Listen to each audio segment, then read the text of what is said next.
नमस्कार, स्वागत है आप सभी का अभय न्यूज के 8 दिसंबर बुधवार दोपहर के बुलेटिन में। मैं हूं आपके साथ सिमरन तिवारी। चलिए देखते हैं अब तक की कुछ खास खबरें। इस बुलेटिन के प्रायोजक हैं आर के निवास बाय आर के डेवलपर्स।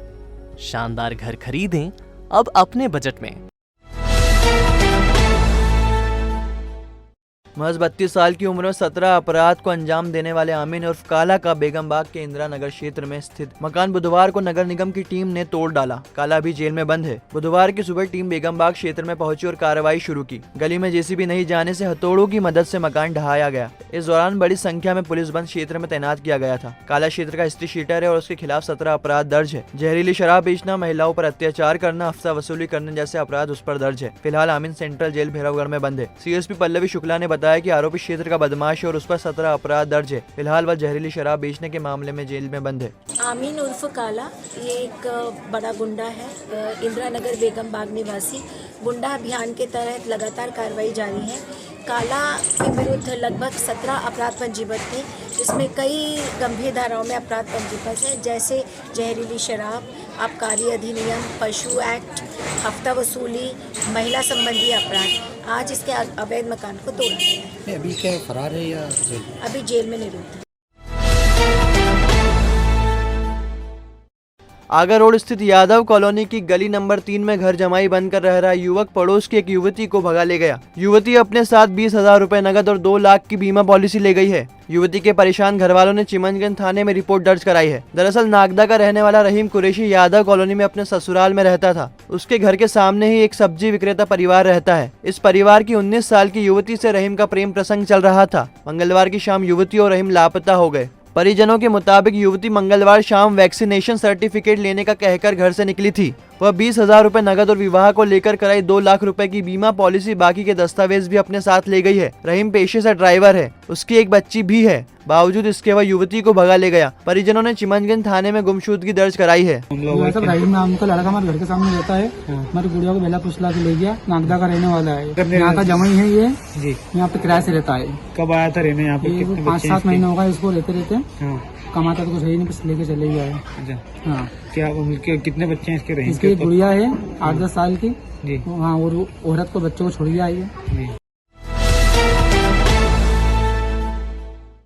नागदा के बागला नागजिरी में चाकू अड़ाकर एक युवक से 4 बदमाश रुपयों से भरा बैग लूट ले गए। नागदा के राहुल धाकड़ के साथ यह वारदात 2 दिन पहले हुई। 6 दिसंबर का वह कलेक्शन कर लौट रहा था। उसने रुपए एक बैग में रखे थे।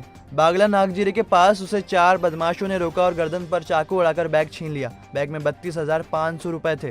धाकड़ ने नागदा थाने में रिपोर्ट दर्ज कराई है।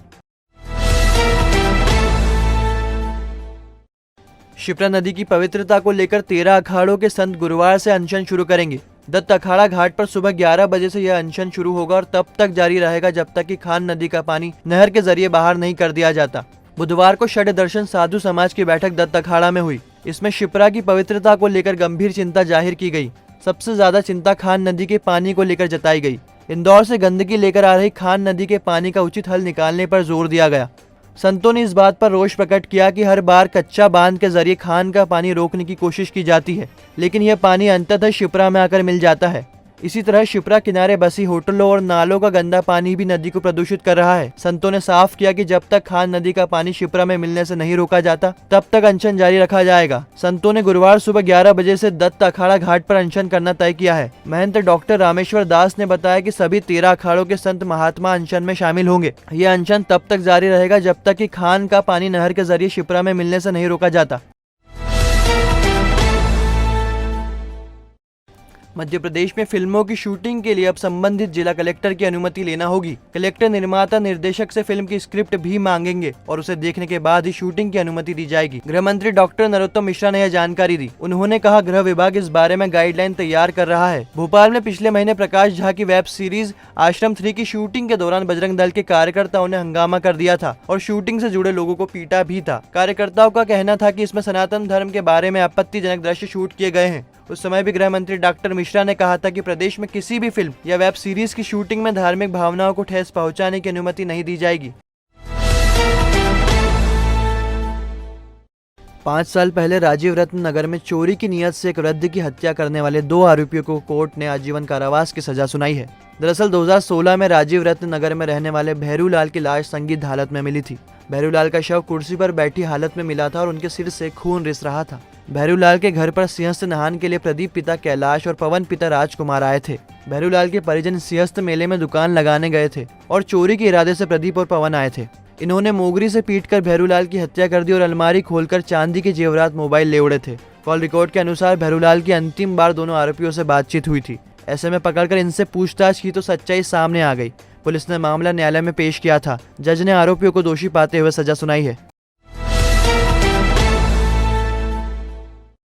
नगर पालिका निगम के कार्तिक मेले में हो रहे सांस्कृतिक कार्यक्रमों की श्रृंखला में स्थानीय कवि सम्मेलन बुधवार रात होगा। कवि सम्मेलन शाम 7 बजे से प्रारंभ होगा। इसमें नगर के ख्याति प्राप्त कविगण अपनी श्रेष्ठ रचनाओं का पाठ करेंगे। मेला प्रशासन ने साहित्य प्रेमी जनता से अपील की है कि वह अधिक से अधिक संख्या में कवि सम्मेलन में उपस्थित होकर आयोजन को सफल बनाए।